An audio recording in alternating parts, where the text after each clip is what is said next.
Hi, everybody. Hope you're doing marvellously well. Sitting here with Danny Saber. Danny, how are you? I'm good. How are you? I'm good. I suppose we know each other back from way there. I moved to Los Angeles. I landed on October the 15th, 1995, as a young musician and made an album, and then it got signed by Radioactive. With Gary and Brendan and everything. And of course, I knew who you were at that point because this album was pretty big, to say the least, and you produced it. Yes, I did. Yeah. I am responsible, or one of the people responsible for that. Yeah. For those of you who don't know, Black Grape was essentially the Happy Mondays. And was Bez involved in this as well? Yeah, Bez was there. And funny enough, I mean, that was really only the third full album I had produced in my life. I was in LA and I had like a little project studio and I was in a band called Issa June, and we were sort of doing industrial world beat music in like 1987. So it was all, like I was running two S50 samplers live because it'd take 45 seconds to load one up. So I'd load one up, start it, and then get the next one going and switch between them and playing guitar. And, so there was always an electronic sort of production base to everything that I did. Mm-hmm. And when we kind of got together, we pooled our equipment. Because in those days, just having access to recording was a big deal. And she had one of those Tascam reel-to-reels, the little 8-tracks with the built-in mixing desk, and it had the little, you could put the tape in, and it had a little enclosure, and I had a sampler, and we had a few keyboards and a couple drum machines, so we pooled all our stuff. But what was great was her dad was actually one of the owners of the Palace, and they had this really cool house, like up above Hollywood Boulevard, and there was like kind of a clubhouse in the back, so we set all our gear up, and when we weren't working, he let me use the place. So I had my own little project studio in the 80s, so I would pretty much do demos with anybody that would come, and eventually I hooked up with a dude named Bronx Style Bob, and Bob had like a bunch of different record deals, and he came out of Ice-T's camp. I started working with a band called Proper Grounds, and we were actually the first band signed to Maverick, and that got me a publishing deal, kind of put me with this other guy there, and he introduced me. He said, look, if you're serious about wanting to work out of Britain, you need to get some management over here. And he sent me to meet a couple people, but I met Shannon O'Shea, who had SOS, and then at the time, she had a small stable, but she had Butch Vig. Every record that got made with a guitar in it in the 90s, it's good Butch Vig, right? So for everything he said yes to, he said no to 100, led me to Sean Ryder, and that's how that all sort of... Oh, so he said no to Sean Ryder? And... Oh, yeah. Well, he wasn't right. I mean, I could see the logic. I guess Kurt and Sean had a couple things in common, but like creatively it would have been, And look, Butch is amazing. I got to work with him, and I'm sure he could have made a great record, but it wouldn't have been the right fit. Plus, I'm sure he didn't want to do it anyways.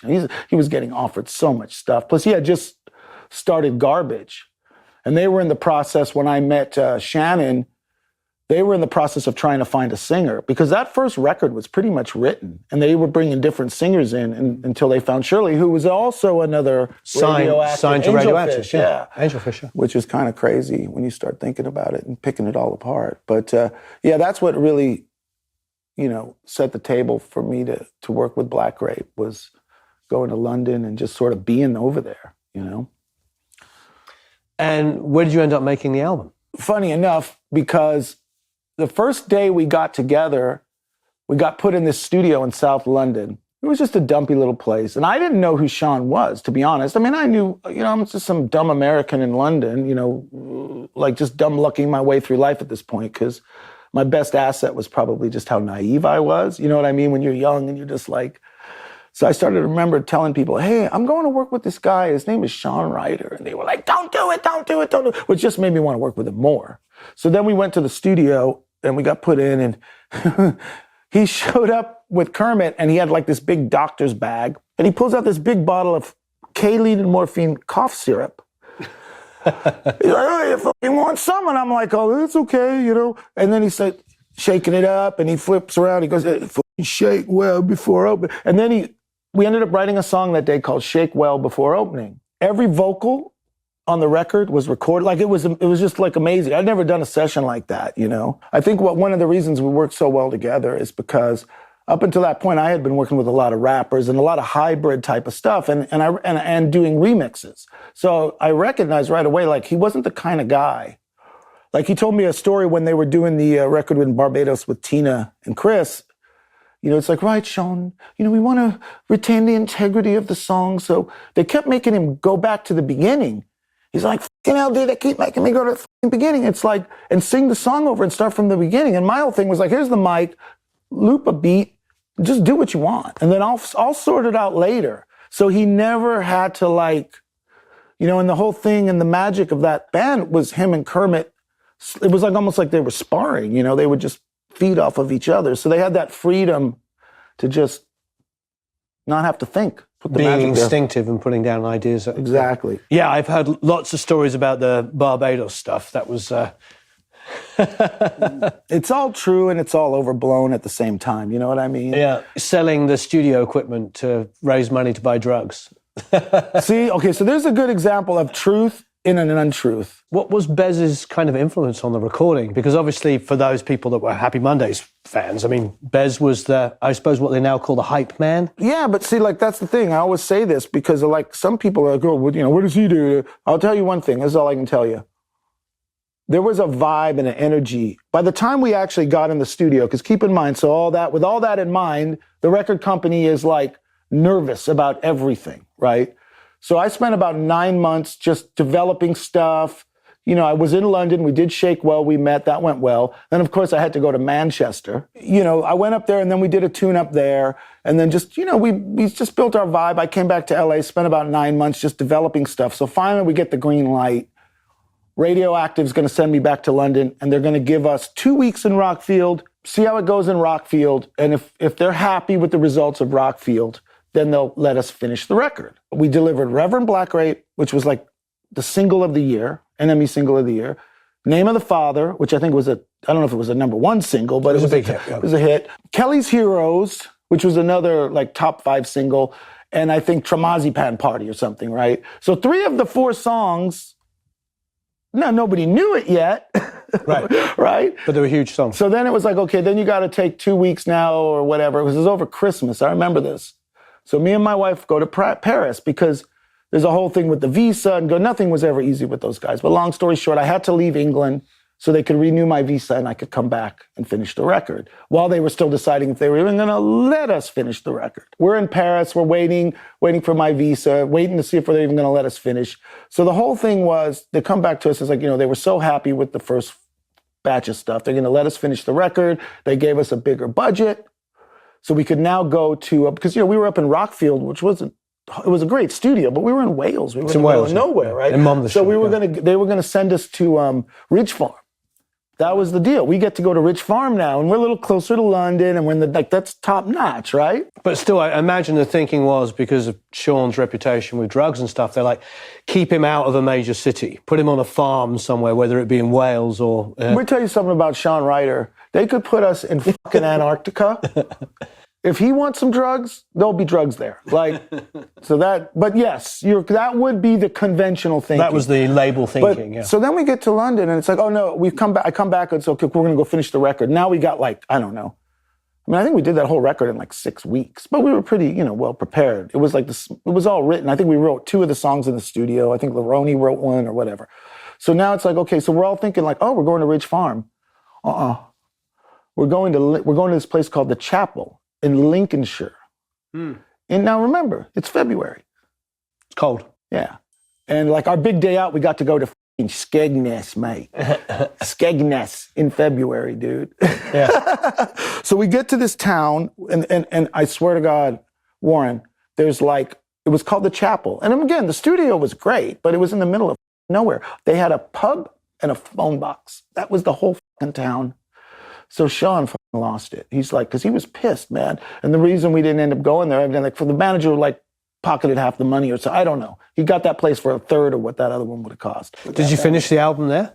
Yeah, we finished it there. And then... How long did it take to finish it there? It took us about 6 weeks altogether, I think, of studio time. But don't forget, I spent a year working on it on and off before we ever went in the studio. I've been pretty much making records the same way since the 80s. Like, you know, it's like I always said, the technology kind of caught up to me. Because even on the first Black Grape record, like they would send over an ADAT, let's say, and then I would drop the vocal in. I had like 32 seconds of sampling time in my S1000. So I would put the first verse in, lock it to a click, print it to the ADAT. Second verse, lock it to a click, put it to the ADAT, and build the tracks with like one ADAT and 40 seconds of sampling time. But essentially, it was the same. My brain was where we are now, you know, and I remember the first time I saw the, you know, like little brochure for Logic, and I saw waveforms, you know, and because I think up until that point there had been like, you know, like sound tools and little stereo things you could master in and stuff, but nothing where it's all in front of you and you can grab it and move it around. And I remember seeing that, thinking, God, I got to get this. This is amazing, you know. And I think by the second record we were on Pro Tools, you know, but we were still doing everything to tape in those days, and you know, printing everything to tape. So second Black Grape record, you're doing a ton of remixes. I remember that. Right. I remember when we were Radioactive, you were like remixing pretty much everything. How'd you end up getting to work with the Stones? Was that a remix? Michael Hutchence came to me, and the way I really got the Stones gig was Michael reached out to me because he was doing a solo record and trying to sort of define his sound, and he was working with Andy Gill, and him and Andy had sort of written a batch of songs, and initially it was about me coming in and just sort of... Andy Gill, the guitar player from Gang of Four. Andy Gill, the guitar player from Gang of Four, who also was I think it was either the first or the second, I think he produced the first Red Hot Chili Peppers record. I think George Clinton did the second one. So Andy had quite a, you know, he worked with some cool bands as a producer as well. Great guitar player, because he was kind of he was the first guy like disco, funk, punk. Well, he was like evidently the first guy, he's credited as the first guy to gate a guitar on record. Oh. Yeah, which was my whole thing in those days, because gating guitars was tricky. You had to send a tone into the gate. Every remix I did had a gated guitar on it. I used to have the little Alesis micro gate, and we put the hi-hat through it. Right. So they go, and as you go, when you turn on like an S1000, that tone would be there, that boo. It was sort of, those made the best 808s, and if you did it up at like C3, it was the best trigger for a gate, because you could adjust the length and stuff. So anyways, we were out with Michael one night, and it was like the first or second night I had finally got to London, and we started working on the songs. And, you know, Michael was amazing, because he was one of these rare guys who was like, you know, he pulls me aside after the second date. He goes, I just want you to know, mate, like, you know, I'm really happy. This is beyond my expectation. Like, just let me always knew where I stood. So we're at this place called Brown's. Do you remember Brown's? I remember Brown's very well. Hey, wow. So Brown's, Brown's, the bathroom in Brown's. Anyways, we won't get into that. It's a family show. So, but I remember Brown's. First time I went there was with, and I don't think you remember when I saw him. I went there with Julian Lennon. Oh, really? Okay. Yeah, and we pulled up, and it was after the Alanis Morissette first show at the Underworld, and we went there, and I remember they had the doorman at the front, because it was an old gentleman's club, right? That had just got very glitzy. When I was there, it was all like EastEnders stars and you know, pop stars and everything, and as you can say, lots of nefarious things were happening there as well. But yeah, I have a very vivid memory of Brown's. So we're in Brown's, and it's like you know, we're dodging the paparazzi to get in, and it's like the whole thing. It's like the real this is for me the first time I've ever, so I said, like, you know, expensive dinners. It's what like, year is this? This is 95 and a half, 95, about 95. That's when I was probably there. And so we're sitting there, we're just chilling, and in walks Mick Jagger and Ronnie Wood. And it's like, I mean, the closest I had ever been to Mick Jagger was my first concert in 1981 at the LA Coliseum. Like, and so they walk in, and you know, of course, Michael and Mick see each other, and, you know, exchanging pleasantries, and Mick sits down with us, and he's like, you know, how's it going? He goes, and then he's like, you know, I'm working on my solo record. This is Danny Saber, you know, he just did the Black Grape record. And Mick's like, oh, I love the Black Grape record, you know, blah, blah, blah, blah, blah. And then they started talking about, Mick started saying, you know, I'm working on a solo record too. And Michael's like, well, you got to hook. It's like, who does that? You know, he would have been like, no, he's like, you know, you got to hook up with Danny and da-da-da-da-da. So then at some point later in the night, I was sitting by myself, and Mick came and sat down next to me, and we started talking, and it was great because he was, you know, telling me kind of how frustrated he was with this solo record thing, you know. And then there's my band, you know, Keith. And it was just like, you know, I learned a really valuable lesson that night. I would say it's like, it doesn't matter if it's the Rolling Stones or some band in a bowling alley. everybody's pretty much dealing with the same shit. There's just way more at stake, right? Like, so I said, you know, and he was explaining to me, he had been working with like a lot of these hip hop guys, and he goes, you know, they come into the studio with 100 people, and they're so expensive. And I go, you know what, Mick? I go, if you want, man, why don't we just get a day in the studio? I go, for me, it'd be worth it just to spend a day in the studio. And let's see, if it goes good, we'll take it from there. And if not, I got to hang out with you for a day. Evidently, I said the right thing. I said, don't worry about the money. We got back to LA a couple weeks later, and I got a phone call. Oh, hi. Well, actually, a buddy of mine. Did you know Jerry Harrington? Anyways, Jerry was like this uber rock fan guy, but he managed Joe Strummer, and he worked at Burlstein Gray. His day job was he managed actors, but he managed like Brad Pitt and Sylvester Stallone and like all these really big actors. But he was like super into music, and he was really good friends with Mick. And he calls me, and he's like, Mick wants you to give him a call. He's got you. You know, he gave me his number because he was in LA. So it's like, is Mick there? Hi, Donnie, it's Mick. You know, I was thinking about taking you up on your offer, and I'll go to the studio. And so long story short, we go in the studio and brought all in those days I had a big refrigerator rack. And so you rolled up with a rack and we just rolled all my shit in there, and we ended up it couldn't have gone better. It was like amazing. Couldn't have gone better. We did 2 songs that day, just like mapped them out, like his ideas, and you know, it was great. And I'm like, cool, I got this, right? Anyways, I'm like waiting for the phone call. When do we start the record, right? So long story short, like, a bunch of time, months go by, never hear from him again. So I'm like, so Jerry calls me, he goes, listen, he goes, Charlie Watts' big band is playing. Mick's in town, he's gonna be there. You should go down there, man, because afterwards you can see Mick and see what's going on, right? And I'm like, okay, cool. So we're at this thing, and as much as I adored Charlie Watts and got to know him, 2.5 hours of Charlie Watts' big band, you know, we're in this like friggin' dressing room that's tiny. There's about 50 people in the dressing room. Which club? It was at the Fonda. Fonda. Henry Fonda Theatre, right. And I'm waiting for my chance, you know, to say hello. I just want to say hello. I haven't seen this guy since our magic day in the studio. I'm waiting. And he's just, there's no moment to even just, I couldn't even get in front of him. I'm like, I just tapped him on the shoulder, right? And he goes like this. So anyways, and I was crushed. I was like, what the fuck? Oh. I'm like, what the fuck? Then it turns into anger. This is all playing out in my head, of course. Yeah. Then I wake up a couple days later, and I mean, things were going good. Like, I didn't need the job, but it was the Stones, man. Like, what the fuck? So, anyways, I'm freaking out. I'm thinking, like, oh, whatever, them, you know. Somewhere, probably a month or 2 later, I get a phone call. Call Mick again. Hi, Donnie, it's Mick. Listen, sorry the solo album didn't work out, but I was wondering, would you be interested in working with my band? I was like, okay. Right, you're going to have to come make Keith. And then that was it. There's like a process to it. It wasn't just overnight, but I had to go through, I had to, jump over. Whatever happened to those tracks you did for his solo record? I got them. You want to hear them? I got 2 of them. I got, in fact, I sent it to him. Because I was, I got all the DAT players and all the old cassette decks. I got them on cassette. I got 1 of them. The second one was just, we didn't get as far. But you know what's great about that? And the other cool thing about doing that, and I talk about this all the time with singing. I was watching something, and I won't mention the artist, but they laid 35 tracks of vocals down, and every syllable was a different take. And you know what? More power to you. If that's what you need, that's your process, and that's what you need to get through, to get where you need to go. There's no absolutes in music, man. Whatever it takes. But Michael Hutchence, Bono, Mick Jagger, the list goes on of people I've been lucky enough to work with. That's not how they do vocals, dude. It's fucking sculpting. And I can play you the demo. And like, Mick doesn't know what half the lyrics are, but it doesn't matter. Like he's mouthing, he's and then he'll come back and fill in the blanks, And it's like sculpting. And that's why, like, with singers, a lot of times, especially more inexperienced ones, they want to lay. I'm like, no. You're not going to be a better singer in 5 minutes than you are now. You're not going to be a better singer tomorrow than you were yesterday.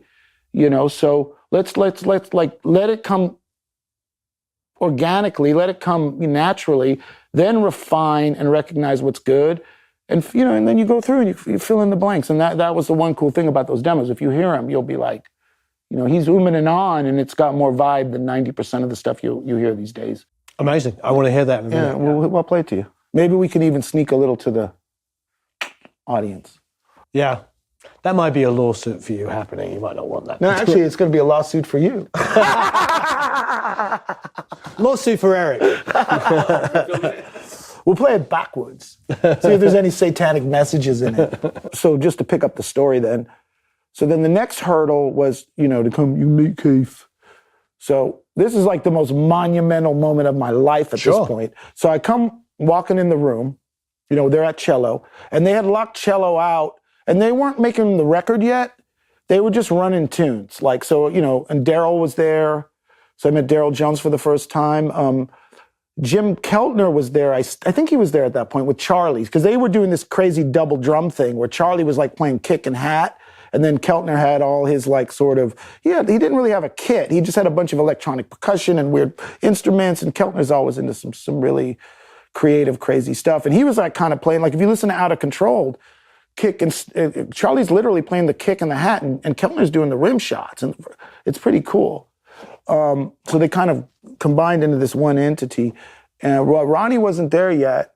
And I get taken in this room, and then, if you know the lounge of the big room, you walk in, and it's sort of facing this way, and I see the back of a head. And it's just like this back of this head on the couch with a red drink and like an orange drink, just like this. And Mick's like, right, Kate, come meet Danny Saber. And it's just like, even hearing them say your name is kind of weird, right? Mm-hmm. And then it's like, all right, he did his little kind of Keith thing, and so it's like, right. So it's like, we all kind of just moseyed into the live room, and there was a bunch of stuff set up, and it's like, right, Danny, can you play the Wurlitz, sir? And I'm like, yeah, I can play a little song, I'll figure something out, whatever. I'm not a keyboard player, but whatever. And that was sort of my audition. It wasn't a lot of words spoken, but then they just were running something, and I found a part, and I stuck with it, and Keith was right there, and he was just like looking at, and that was the thing. It wasn't about talking or philosophizing, or theories. It was like, can you fuck it? So thank God all those times in jazz band when there were 15 guitar players and no keyboard guy, I'm like, I'll play the keyboards, fuck it, I got to play on every song in high school. So, that kind of stuff. All those hours added up to being prepared, for that moment, and it wasn't about dazzling anybody. It was just showing you could find a part and fit in and not screw it up. So that was like kind of a couple weeks went by or whatever. I don't know how long. I went back to England because we were doing the second Black Grape record. And then I came back to LA for 2 weeks, back to cello. And then everyone was there. And that was like, I got brought in to do one song, Gunface. And then Mick asked me to play because he liked my bass playing. So I actually got to track bass on 2 songs. Fantastic. Yeah. And it was funny because another really amazing thing about that, one of the best things about working with the Stones, aside from obviously getting to be in their presence, is all the musicians that are just hanging out. Because everybody that can be there is there. So like Daryl Jones and Doug Wimbush are like in the control room, and I've got a bass in my hand. It's like if LeBron and Magic are on the bench and I'm in the game. It's like, what the hell's going on? Actually, cut to a funnier story. So the first time I meet Ronnie Wood, Mick, it was said that I'm the bass player on the session. Ronnie's in the room jamming with the bass, right? He goes, right, Danny, this is Mick's sense of humor. He goes, yeah, you need to go get the bass from Ronnie, right? So they're all in there just jamming, whatever. Ronnie's got the bass. Now, I've never met him at this point. And I'm like, I'm standing by him, just like an idiot. And I'm like, oh, yeah, I think I'm supposed to play bass on this. And he's like, off. And Mick was laughing. He knew, so anyway. Ronnie played bass in the Jeff Beck group. Dude. He was the bass player on Truth. Dude. He's a heck of a bass player. I got Doug Wimbush and Daryl Jones in the waiting in the wings. Yeah. And then I'm trying to pull the bass out of Ronnie Wood's hands. Yeah. Yeah. Just a little bit of pressure. Yeah. I guess if you were, Mick probably just wanted a left center approach. Oh, something different. He loved the bass on the Black Grape record. If you listen to the bass on it, it was just, I think that was because it was unconventional. I was using a whammy pedal and doing really cool stuff. In fact, Mick told me, he goes, your bass line on Reverend Black Grape is the best Sympathy for the Devil ripoff I've ever heard, which is an unbelievable compliment. You know how many people have ripped off that song? Sure. Yeah. So yeah, he liked the vibe of he goes, I like your bass playing. So I was like, cool. But then the reality of it is you're like sitting there with a bass in your hand and you're, Charlie and Keltner and Keith and Mick. And it was funny because the way the Stones work is you do takes. It's like the old days. You go in and you do a take. Maybe you do two. You come back in the control room and you listen back. And then it's like, and the whole thing was Mick had this metronome thing, like to start with the tempos, because there's no clicks or nothing. It's Charlie Watts, man. There ain't no click. Yeah. Not 1997 or whatever the hell it was. So Mick would be like, 1, 2, 3, 4, 1, 2, 3, 4, 1, 2, 3. Like it would take 4 or 5 bars. And so the tempo kept picking up. So we were listening back to I think it was the second or third take. And Mick's just like in the control room and he's sort of thinking out loud. He goes, something's not right. I don't know what it is. And he just kind of says out loud, well, maybe it's the bass. And I'm like, this is all in my head. I'm like, that, right? At that moment, I'm like, I'll show him. I went back in there and I dug in, and I'm like, but that was like the NBA finals or something, Right. Sorry, Daddy, we're going to have Daryl come in and do, that would have been like, I was still the producer.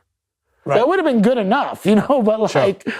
But that was the whole thing, that's why I got into all, the only reason I started doing all the sampling and all that was so I could play my guitar, So, that was a good moment. And I have a feeling he might have done that on purpose, like just to get you to raise your game. Test me. Who knows? Yeah. But anyways, so then I got asked to do another one. I worked on Out of Control, right. Which is actually a pretty, was in the set. And, there's a bunch of versions of it on YouTube these days, like 30 versions of it. And then I got to mix a song called Might As Well Get Juiced. So they kept asking me to do stuff, which is like, to me, that was, if you look at that's the one thing I'm sort of the most feel the best about with my career is the more that was at stake, whether it was U2, the Stones, but I always got asked back to do more stuff. It wasn't like one thing, and that was great, whatever, so with the Stones. And then I ended up working on the solo record he started, Goddess in the Doorway. But that sort of went nothing to do with me, but it just was like weird situation. But I ended up I think with a B-side on it or something. What about U2? How did U2 come about? So U2 came about really through Butch Vig, because Butch initially got asked to do a remix. I think Garbage was like sort of in full startup mode at that point. And anyways, he just thought it would be a good idea for me and him to do it together. Again, so I've been the beneficiary of some pretty generous people, So he brought me into that equation. And it was cool because he kind of produced me. And he had worked with them before, so he kind of knew all their little, there was some things that, you just know they're going to go for or not go for, right? So we did a song called Staring at the Sun, but then that opened up the door to me doing, it was funny because they did, there's a cover of Happiness is a Warm Gun they did for this thing called the show was called The Gun. And it was like Robert Altman directed it. It was like a really big deal. And they were on the road or something, so they sent me I had that with Bowie too, where they just sent me like ADATs or D88s of like, they cut it at a sound check. And then I finished the song, like I just finished it for him. And Edge even said, he goes, we should just send Danny the next record and let him make it. Like, nice. Did they? No. But I got to do plenty. I got to work on $1 Million Hotel. I got to stay in Bono's house, man. Nice. Yeah, because they were doing, I was just starting to tell Eric. So Bono has never done a solo record out of U2 outside of the band. Like, I don't think he ever would. But his solo record was $1 Million Hotel, which is a movie that was, when they were shooting the Streets for No Name video, there was a sign behind it. If you watch that video, there's a sign. It says $1 Million Hotel. And it's just some, dive hotel downtown. But World's greatest coffee. He told me the story. He's like, I saw that sign. I just wondered what would go on in there. And then he just ended up evolving into the script, and Wim Wenders directed it, and like, so they were on this gnarly deadline because the pop tour had to be done because the pop tour was set, like they had booked that tour a year before the record was done or something. So they really put themselves in a position where, so the $1 Million Hotel was sort of like, the band everybody was on it and kind of pitching in, but it was running, patience and nerves were running thin on the $1 Million Hotel. And funny enough, I was over at the Village, and I heard they were there. I didn't know. I knew a friend. I was visiting someone, and I'm like, oh, who's in? They're like, oh, well, you too. I'm like, you too, really? And a note to, hey, B, it's Danny, da-da-da, because I had known him from before doing stuff with him. Long story short, I got an hour later, Danny, get down here. I need you, mate. So I went down on the thing, and then, they were trying to get all this loose ends on $1 Million Hotel tied up. So I ended up getting to go up to, they were working up also at the Teatro at Lenoir's place, because Lenoir had it's pretty famous. I mean, there was an album named after it, but he had this old sort of Mexican softcore movie theater that was converted into a studio. And it was pretty amazing, man. And I got to go up there and work with them up there. And then one of the things I did was they did a cover of Satellite of Love with Mila Jovovich. So I did a remix. He goes, give us a remix of it. So I did a remix of it. And then Bono flew me to Dublin to finish the mix with him, And I got there on a Friday. And have you ever worked in Dublin, or did you ever work in Dublin back in the days? I haven't worked in Dublin, but I've been to Dublin. Yeah, so in those days, there was basically 2 recording studios. There's Windmill Lane, and there's U2 Studio. And that's it. Then there's there was this secondary type of places, but those were the only 2 world-class recording studios. So there was this place called The Works. And I got there on a Thursday and or Friday, and we had Saturday and Sunday in the studio, and Monday, no more $1 Million Hotel. Shit had to be done so they could focus on what they had to get done for pop. Bono's like, Dan, we got to get this done over the weekend, right? So I get into this room. It was the only room available. They tried to get Windmill Lane, and some young band had it locked out. Could you imagine getting a phone call from Bono like, hey, listen, man, I really need a favor. Can you just give us the room for a day or 2 days over the weekend? And I'll owe you a favor in Ireland, and I'm Bono. And they told me, f off. I couldn't believe it. So I ended up in The Works, and we had every piece of rental gear in Ireland, because don't forget, there's 2 2-inch tapes, and we had to, it wasn't set up for that. So anyways, Bono comes in, I'd been in a couple hours. I couldn't even get sound coming out of the console. There was no sound, dude. I'm just like, look, B, go home. Just come back tomorrow, man. Let me try to figure out what the hell is even going on here, because I got to get all this stuff to work, right? So long story short, he comes back the next day, and then he left, and things started, how mixes are. They started falling together, man. And we get up, I come in the next day, and it sounded pretty good, And I had one of those Marantz, those CD burners, the standalone burners, and I think I was probably one of the first people to have those. So I got it to a point, I'm like, God, it sounds pretty good. I'm going to run off a mix. So I ran off a mix, and I checked it out. So then Bono comes in now. It's probably 4 o'clock in the afternoon at this point. And he's like a sleeping bag. He knows, this is it. We're staying in here all friggin' night if we have to, because this has to be done in the morning. So he's like, how's it going? And I go, I want to play, let me play that. So I'm in the back. I go, check this out. And there was a little, little boom box, put the CD on. He listens to it. He goes, yeah, let me hear that again. And he said, he listened to it twice, and he goes, Danny, some people in this world make your life really difficult, and some people make it easy. He goes, thanks for making my life easy, mate. Let's go get drunk. That was it. We were done, Amazing. And he told me, he goes, don't take this lightly. He goes, don't think I'm copping out on you, bro. He goes, I'm notorious for being a pain in the ass. He told me himself he's a ball buster when it comes to mixes, and all you mixers out there know what I'm talking about.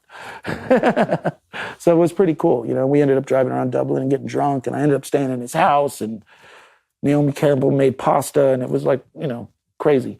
Look, I see behind you an Ozzy Osbourne record. Yeah. Tell me about that. It started with Black Sabbath, and I got asked to do sort of in between mixing and a remix, because John X was involved in that too. John X engineered it. But Ozzy did the first 2 songs Ozzy did with Sabbath in 25 years were on a record called Reunion. So it was kind of a big deal. It was a big deal for me, because Sabbath was I'm the biggest rock fan, I'm the biggest music fan, not just rock, everything in the world. That's why I got into music. So the great thing about working with all of the heroes of mine I got to work with is I pretty much just sold them back their own stuff. I was always trying to, with Mick, I was always trying to get him to sing in a falsetto. With the Sabbath thing, and I'll tell you the same sort of analogy with Ozzy, So I got asked to mix these two songs or remix or whatever. They wanted a little additional production and a mix. I went down to meet with Sharon and Ozzy for the first time. Now, this is pre-Osbournes, right? No Osbournes yet in the world. Nobody knows about the Osbournes. So I go to meet Sharon and Ozzy, and they just start having this like crazy argument, like right in front of me, right? And Ozzy's like, well, you guys are going to think I'm going behind the back and doing a mix. She's like, Ozzy, they know he's mixing a fucking song. What are you worried about? He's like, they know. And like at one point they're just screaming at each other. And they both looked at me and they go, you okay? And I'm like, yeah, I'm okay. They go, okay. So like the one cool thing about the Osbournes is none of that is fake, dude. Like that's what they are like, dude. So anyways, I ended up doing those two mixes for the reunion record. And then Ozzy was doing a solo record.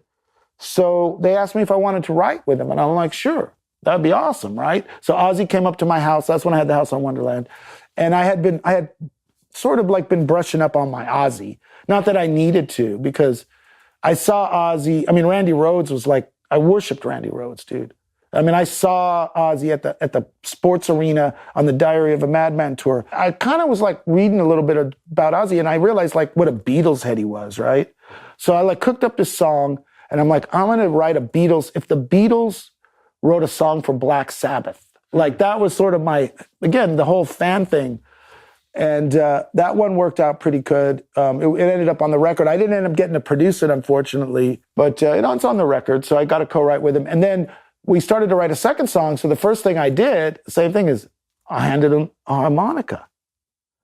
And he's like,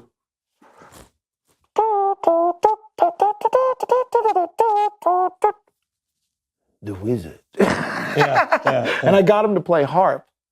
And funny enough, that song ended up on a Alice Cooper record because Ozzy didn't want to finish it because it was too crazy for Ozzy.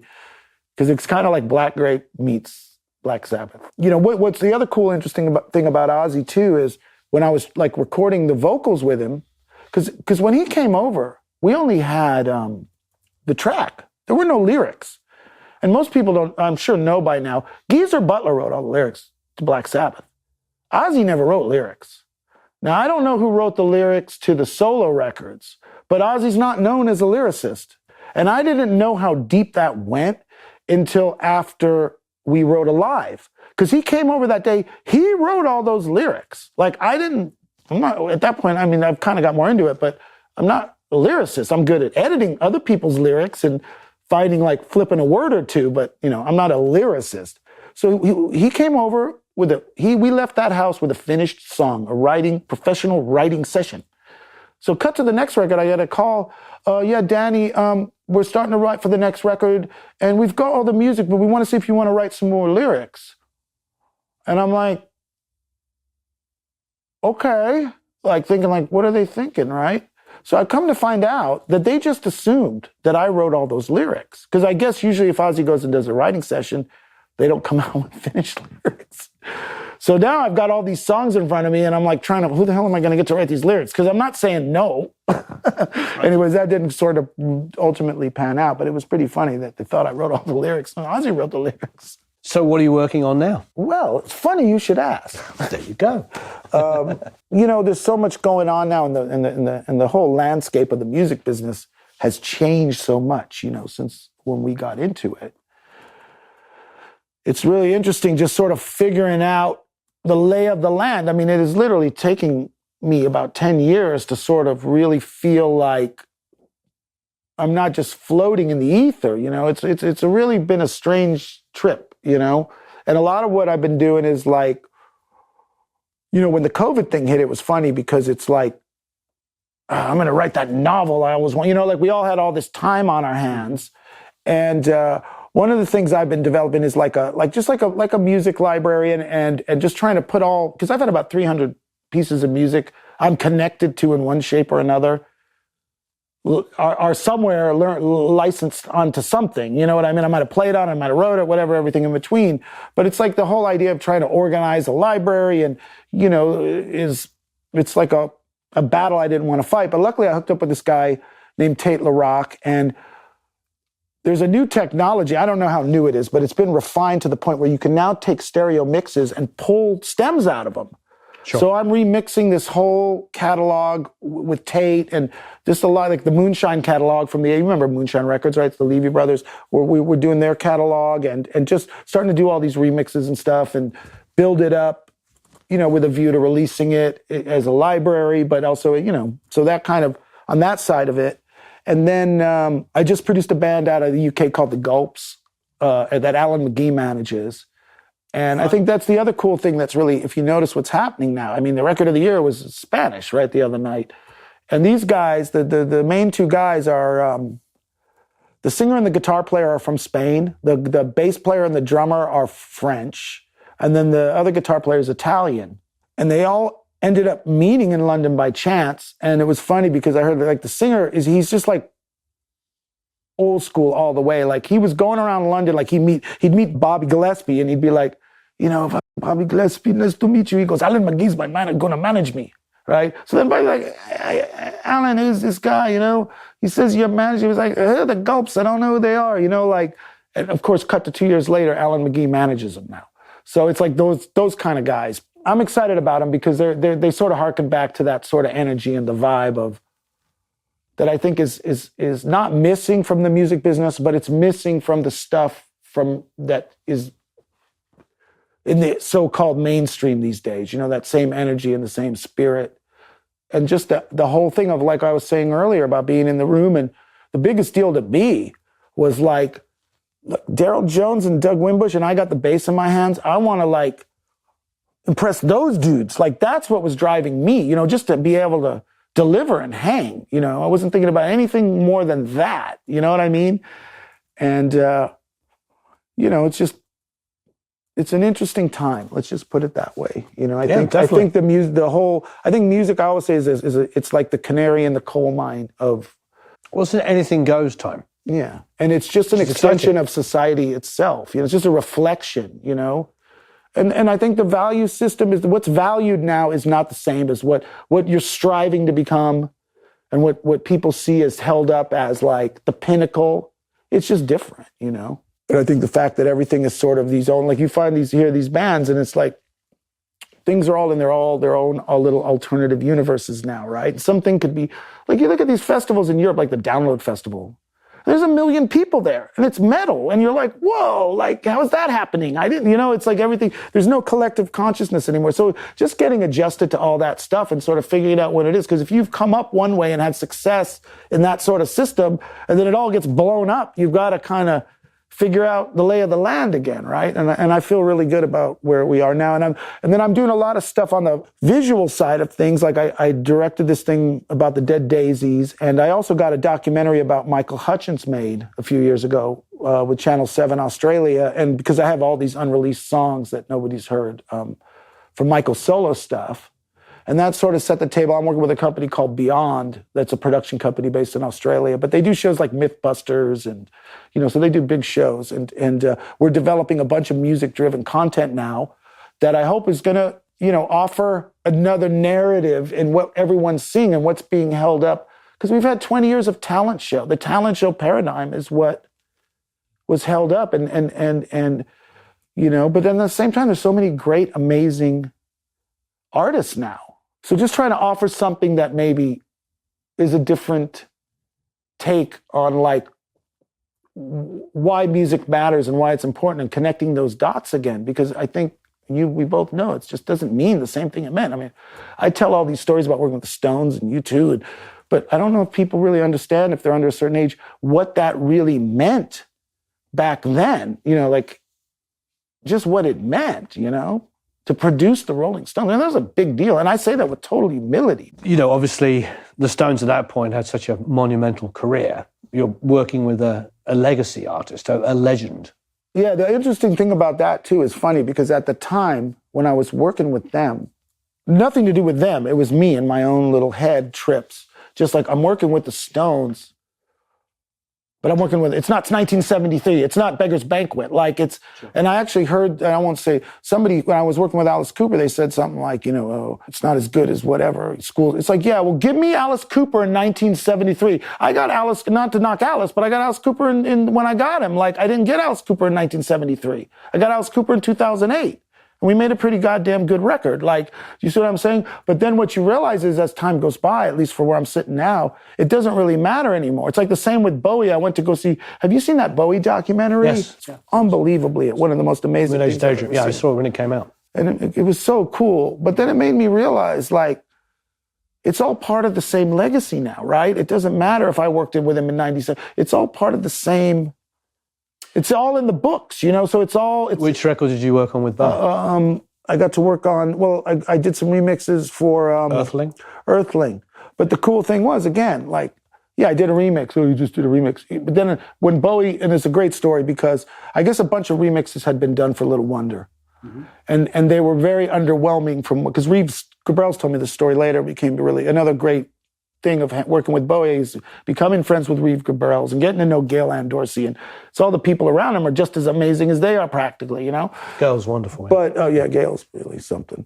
The remixes came in and they were just, they weren't very good. So I guess they're all together somehow. I don't know where they were, if they were working on a record or they were rehearsing.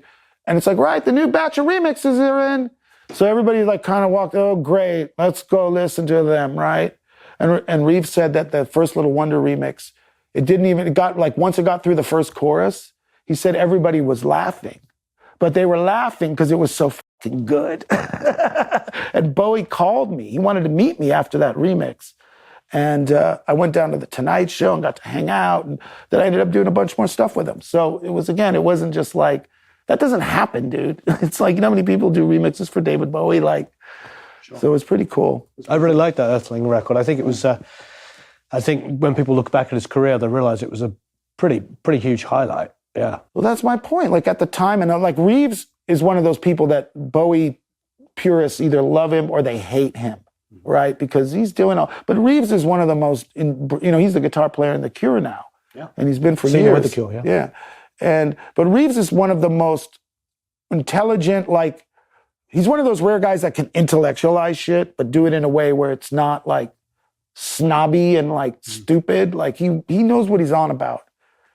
He really does. And he was well aware of that and he loved every second of it. Like, you know what I mean? I love that track. He loved being that guy. Dead Man Walking. Yeah. Oh, right. I remixed that one. I did one of that one too. Because I remember seeing Bowie talk about it and playing on acoustic. He said that was a riff that was given to him by Jimmy Page. Oh, really? Because it's literally just playing like the F sharp and opening, letting the open string, or the G and letting the open string go, and then the A and the open string. It's just a great, simple riff.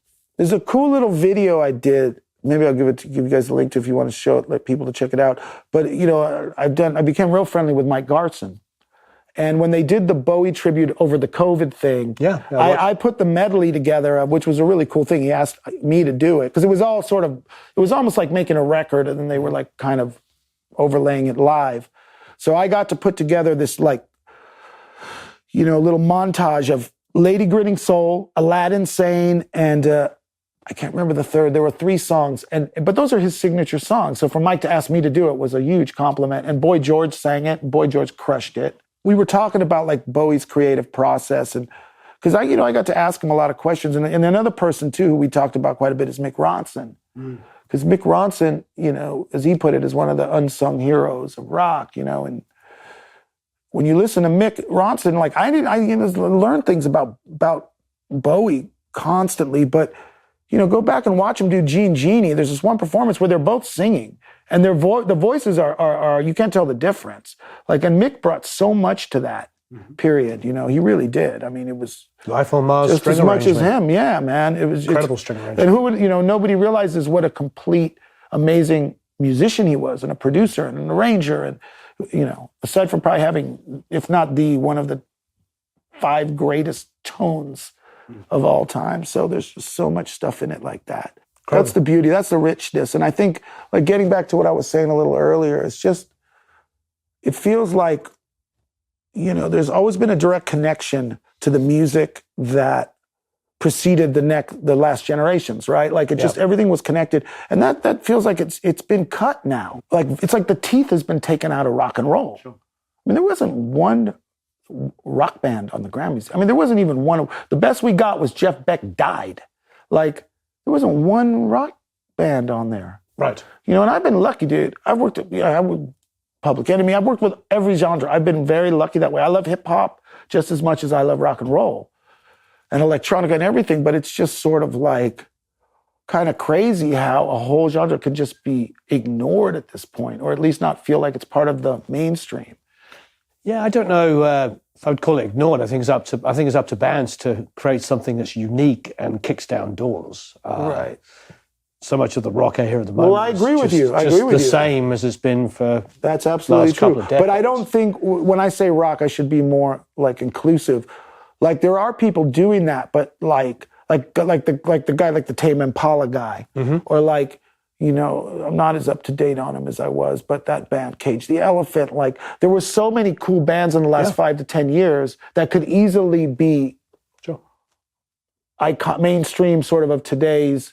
You know, you get Coldplay, they're great, they're Coldplay, but they're ours. They've been around since the 90s, right? So like... Muse? Yeah, and Muse, but Muse hasn't had anything out in a while. Not for a little bit, but when they were putting out amazing records. Radiohead. But those guys are all our age. Yeah. You know what I mean? Well, Muse is a little young. Pretty much our generation, though, if not right behind it. And you're right, there's some bands got to step up, but the reward system, the environment has to reward that. So it's like a double-edged sort of sword. So I think that's part of what it is hopefully providing a little inspiration so people want to go down that route, you know? What's interesting, and I thought, it was starting to feel this like in the last few years, I don't know how it's going to pan out, but when School of Rock came out, right? I remember watching that movie and thinking, yeah, whatever. So cut to like about 10 years later, and I start working with all these kids, right? That all met in like School of Rock things. And so that movie inspired a lot of people to pick guitars up. Absolutely, but it was also a reflection of what was happening. I've got lots of friends that have those kinds of businesses, and kids have been doing that now for like 20 years, going through that, and they've got parents like us, so they're learning instruments and stuff. And we just did a video at the Village about a month ago now. The singer was 15, the rest of the band was 17, and they were doing like a heavy rock version of Come Together. Right. And like, you know, there's a whole kind of culture of that now, which is fantastic. Right. And what I'm hopeful of, and there was one band I was kind of... But we need innovation. We can't just be... Well, that's what I'm talking about. Yeah. That's not the end. That's that I'm waiting for the band or the artist that shows up in here that kicked it off. Yeah. But that only opened it up the can of worms. Like that's not what that's not where they're supposed to end up. It's just doing covers. It's supposed to inspire them. And then take Tame Impala and take Sam Smith and take all the stuff that's going on in the world and let's mash it back together and make it into something nobody's ever heard. I agree. You know, I agree. You're 100%. But you're hitting the nail on the head. Because as producers, we're ultimately only as good as the opportunities we get. I mean, Innovation. I use, which has always been my thing, and I feel like, they've got to be out there. So hopefully that's part of why I'm doing this, It's like, hey, I'm here.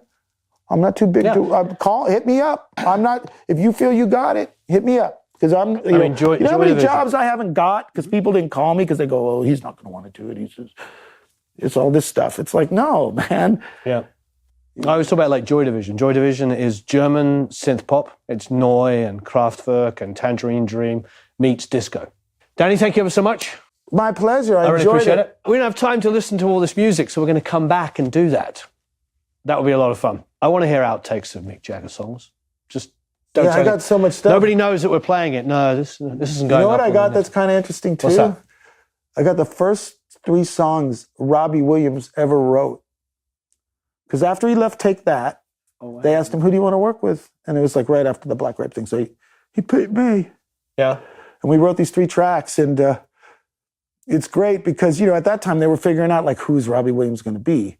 Yeah. And, it was pretty, I saw him as like, look, if you play your cards right, dude, you could be like the next Peter Gabriel or something. Like I really saw him as like, and George Michael was the obvious reference, right? Yeah. So we went in and he had never written before. And he wrote, they're good, dude. Like the lyrics he wrote on this one song, but the hook was, we're going straight to hell, so we might as well have fun in the meantime. So when the management heard it, they're like, get him away from Saber. Like they couldn't get him away from me. You are the devil. Yeah, and then it all came from him. So, Great. I got bundles of it, man. Right. Well, I look forward to checking it out.